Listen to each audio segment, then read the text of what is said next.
every day, like, that's how you should approach every day. This has nothing to do with what we're talking about today. It has nothing to do with the podcast episode. This is just a freebie. I think you should wake up every day excited about the day.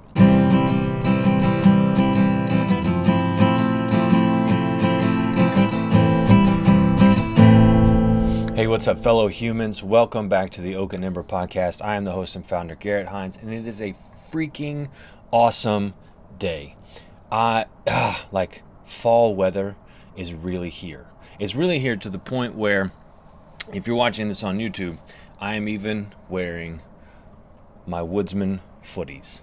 I call them footies. I know they're slippers, but footies sounds like a cooler word. If you're listening to this on the podcast, iTunes, whatever, they basically are blue slippers with little tiny Woodsman all over them. And I love these footies when it gets cold because they actually keep my feet pretty warm. So it is a great day. It's fall. When you're watching this, it's November. That's right, men. No Shave November month, not a week. As you can already tell, I've got a jump start on my No Shave November. I freaking love beards. I'm going to do a whole thing for guys about beards and growing a beard and how to grow a beard and what you need and all that stuff. There's lots of that stuff out there, but one more isn't going to break the internet. So I'm going to do that, and it's going to be great. And, man, happy whenever you're watching this.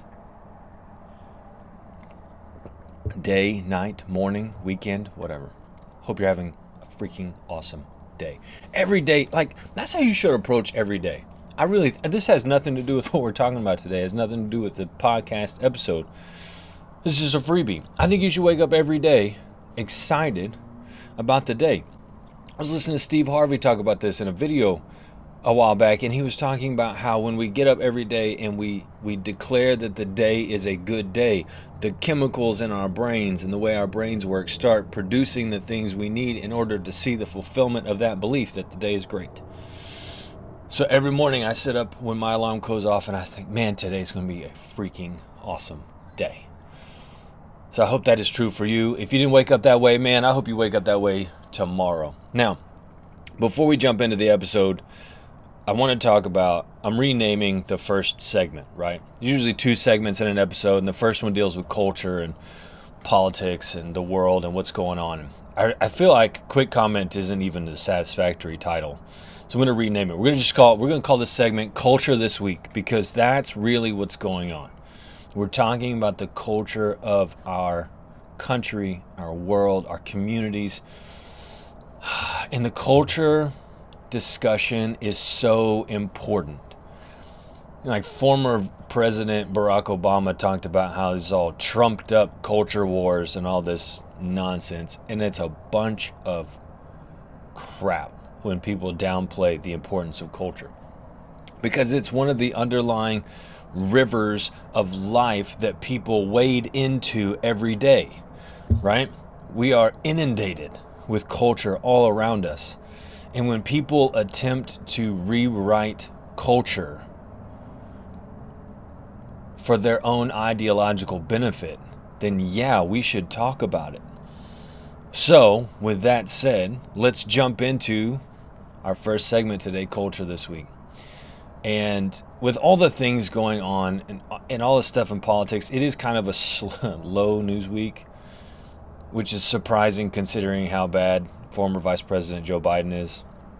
I would think there's something to talk about every day. But I want to jump into one of my favorite topics, which is comic books. Like, I grew up swimming in the ocean of Marvel comic books, man. There's a lot of water metaphors today.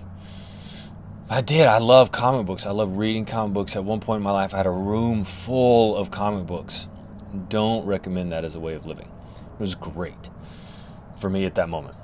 And, one of the big conversations that's going on in our culture, at least this week, is this whole Superman, bisexual, whatever, something, LGBTQI plus AI, whatever. All that stuff. And the reason, here's why this conversation matters. They are attempting to rewrite the Superman narrative, right? By doing it through his son. Now, first of all, having read Superman for a really long time, I find it hard to believe that somebody that is so virtuous, who has a set moral compass, would have a child that is so the opposite of that. Now, I'm not saying John Kent Superman is evil. That's not it. But his value system and way of operating in the world seems non-congruent with his father's, and that's weird. Like, yes, he should be his own person, and I'm getting into the weeds on this. Here's the point. The point is not that they've turned Superman into a gay person. I mean, I have lots of thoughts about that. Create your own characters that come from that particular lifestyle choice. Yes, choice. Yes. Okay. Create your own characters. That's fine. The taking of other characters for your own ideological purposes, I have a problem with. But even that, see, the issue isn't that they changed, that the radical left has gotten itself into comic books and changed a major character. And it's not even that they changed the motto, which is a big deal. You know, Superman used to be truth, justice, and the American way. In the American way, despite all of our flaws, despite all of our great many sins, if you want to use that word, we have many of them. Despite all of that, we stand as a culture for freedom, the right to pursue life. We don't stand for the beating of children, tyrannical government, authoritarianism, communism, all the other isms out there that are destroying the lives of people. We don't stand for any of that. So when Superman says truth, justice, and the American way, yeah, we have a particular way of doing life. But see, the issue isn't even that they changed the motto. The issue is when they change the motto, and people like myself and people like you, when we speak up to that, they say, oh, wait, you have a problem with a better tomorrow? So that's what the radical left does. They change stuff. They say, well, Superman now stands for truth, justice, and a better tomorrow. Don't you want a better tomorrow? I'm like, yeah, I do. But I don't think a better tomorrow is China overtaking the world, sucker. I don't think that's not it. And the issue isn't that they're changing all of this stuff. The issue is what they do when you challenge the radical left's ideological religion. I love what John McWhorton was talking about on Chris Williamson's podcast, Modern Wisdom. And he talks about the radical left as a religion. And he's totally right. Because when you speak up against this religion of wokeness, then they come back at you with, well, don't you want a better tomorrow? I'm like, yeah, dude, I want a better tomorrow. But I don't want the better tomorrow that you're offering. I actually would like Superman to represent something because he's a symbol, not some ambiguous better tomorrow. Like when you say the American way in a positive light, right? When you say the American way in a positive light, then that entails a certain way of living. A better tomorrow is so freaking ambiguous that you can justify any bad idea you want. Well, my bad idea is the enslavement of children for sex trafficking. Well, my idea of a better tomorrow is the perpetual inundating of children in public education for an ideology that is going to screw them up. That's my idea of a better tomorrow. That's ridiculous. When you create a slogan that's so ambiguous like that, and then you throw it back in people's faces like they don't want that, yeah, okay, I can see where the problem is. So we have to, when we're talking about culture this week, we have to be aware of these things. And we have to speak up. We've gotten to a point where we can't be a silent minority anymore. Silent majority. Can't be either of those. We have to start talking about it and be courageous enough. Like John McWhorton was talking about this in that podcast. He was talking about we have to be willing to stand up and talk about these things. We have to be willing to take the heat when people call us names, when people call us transphobe, when people call us anti-LGBTQ. when they call us racist, when they call us whatever, when they throw labels at us. We can't be afraid. And that's Playground Basics 101. When bullies come at you, you stand your ground. And the radical left has become a bully. A really big one. A really, really big one that wears leather and all kinds of... Anyways. We have to stand our ground. We have to stand our ground, look the bully in the eye and be like, back up, dude. I'm not taking this crap. I don't want Superman to be for a better tomorrow. I want Superman to be for the American way. So that's culture this week. There's a lot of this stuff going on. We got to keep our eyes open to it. We got to speak to it when we can. In conversations at work, around the dinner table. Talk to your kids about what this stuff is a level that's appropriate for your kids. So that you're the voice speaking into the life of your kids, not their public school teacher.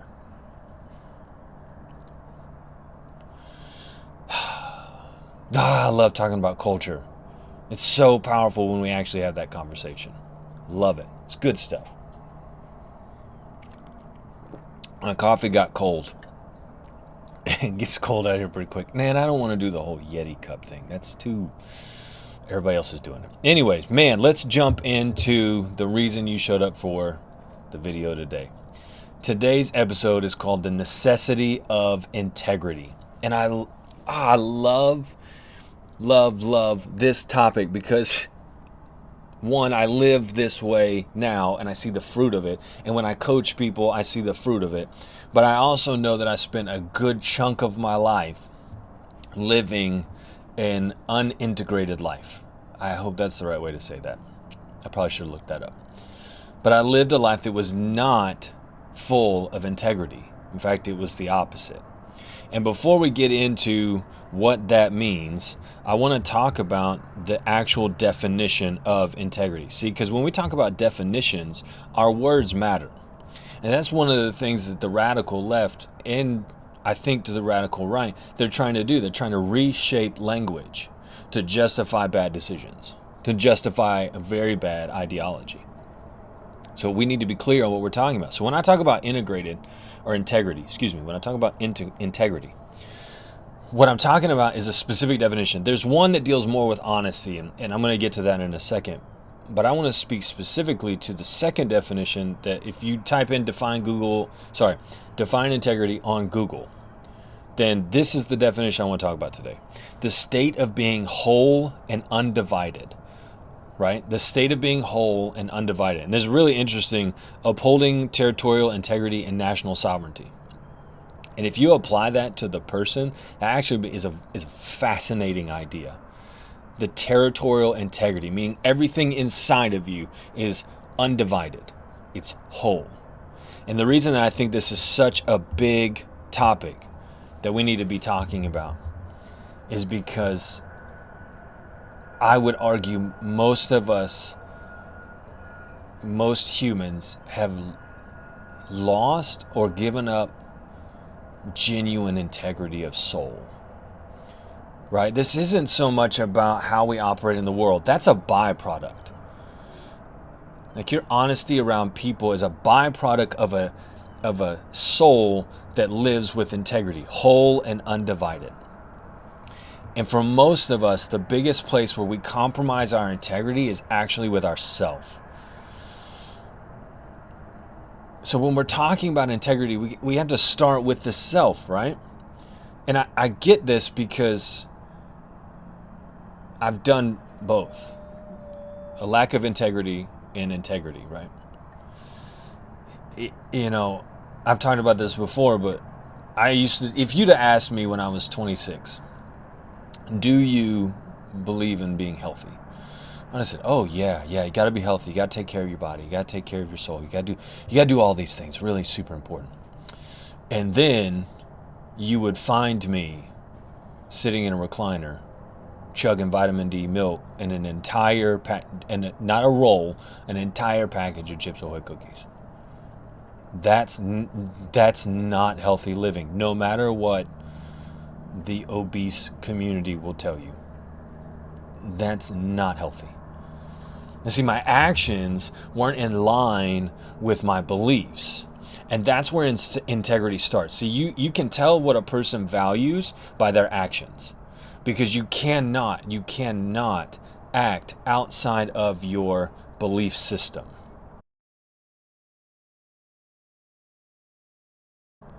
So if you believe that the sun is going to burn your skin, and then you go outside and you don't do anything to protect your skin, then you don't actually value protecting your skin. You don't actually believe that the sun will burn you, because you didn't act in a way that affirmed those beliefs. And a lot of times we sabotage our own way of living. We sabotage our own way of living by dividing our soul. We do things that are not in line with our beliefs, or we don't accept the reality that our beliefs are not what we think they are. This is particularly poignant for me right now.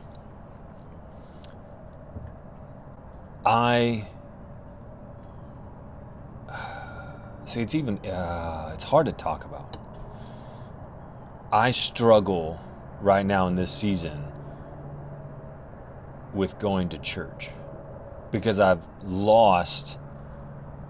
Sorry, birds are migrating all over the place. So this is a little distracting.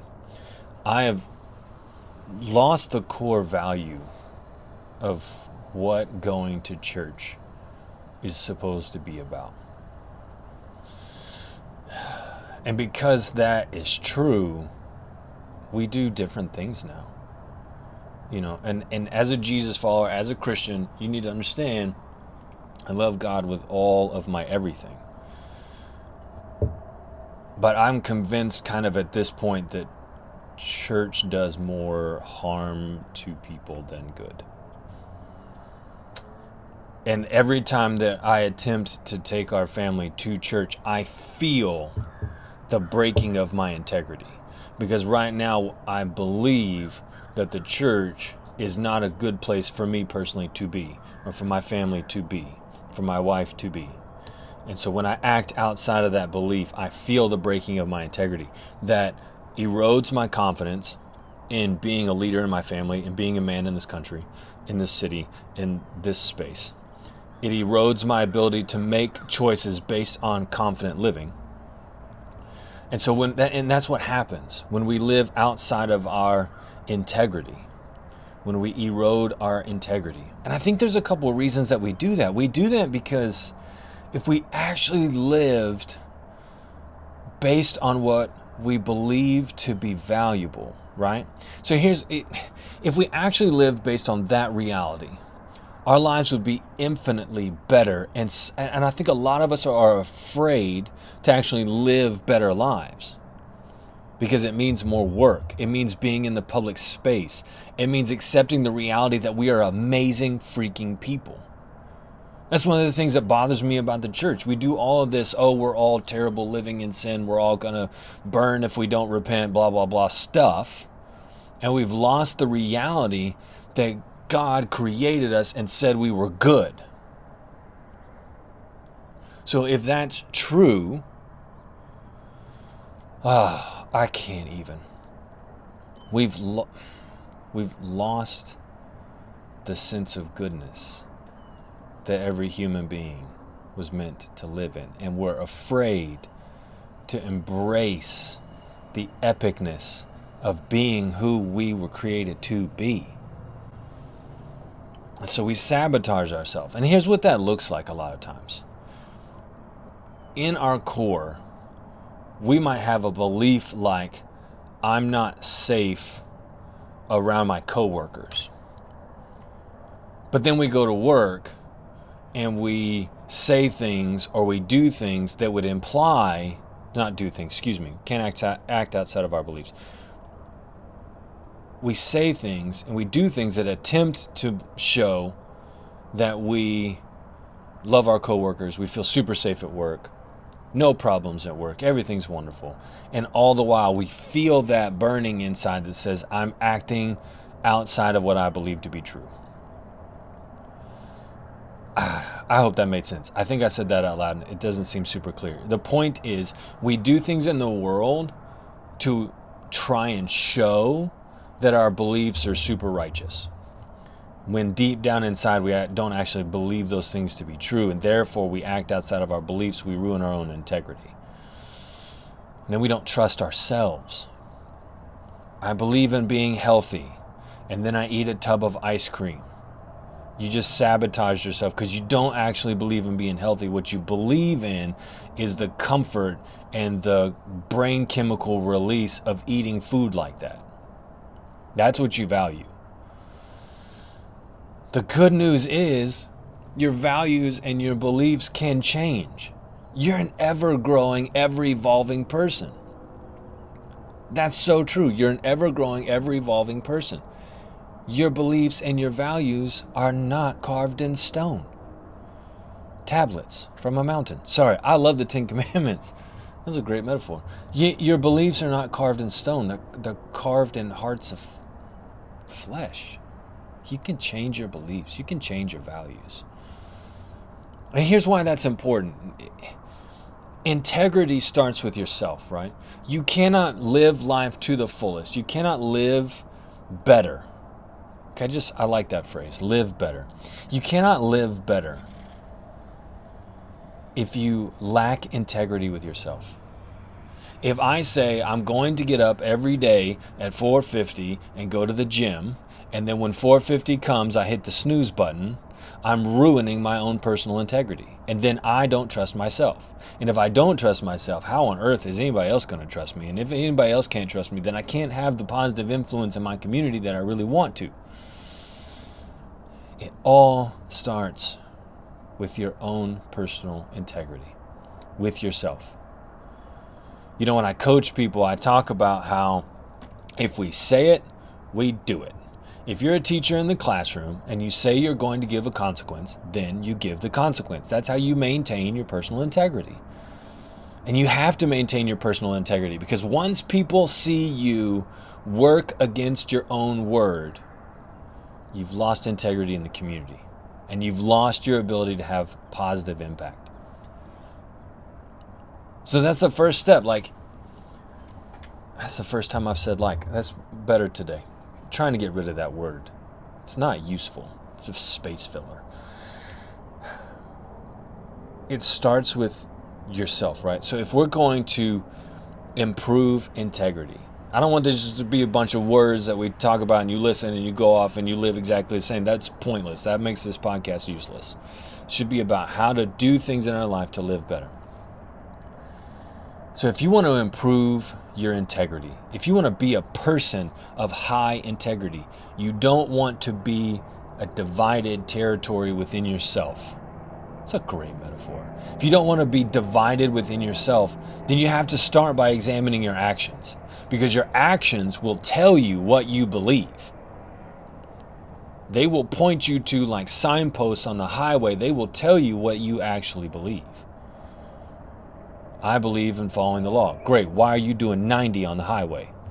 Examine that. Why am I doing 90 on the highway? Well, I'm doing 90 on the highway because I'm trying to get to my in-laws' house. I'm trying to get to my in-laws' house in a hurry because they don't like it when I'm late. When I'm late, that conversation doesn't usually go well, and then there's strife within our family during the holidays, and I don't want that because I'm really afraid of all that, because I don't feel like I can handle strife, and I'm not equipped to have those hard conversations. Whoa. You just pointed to your beliefs. In that scenario, you believe that it's more important to appease your in-laws than to be late. And there's nothing wrong with that. But at least then you know why you act the way you do, because you're pointing to a belief. You believe that you're incapable of handling hard conversations with your in-laws, to use that example.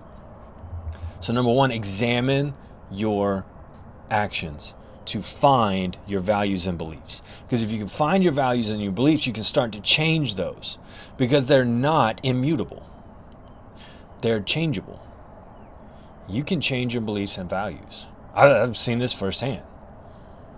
I mean, my own role within the Christian community has changed radically because I changed what I believed to be true about the necessity of church membership.